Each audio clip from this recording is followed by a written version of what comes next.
ከእግዚአብሔር ታዞ ገብርኤል መጣ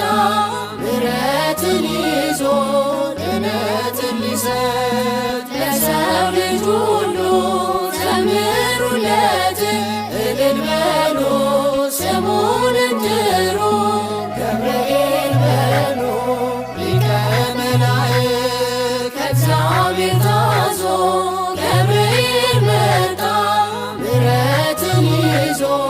ድነትን ሊሰጥ ለሰው ልጅ ሁሉ ዘምሩለት እልል በሉ ስሙንም ጥሩ ገብርኤል በሉ አናፍርም ጠርተነው ገብርኤልን ፈጣን ነው ታምሩ ሲደርስልን በኃያልነቱ ድንቅ ይሠራል የከሳሻችን በትር ተደምስሷል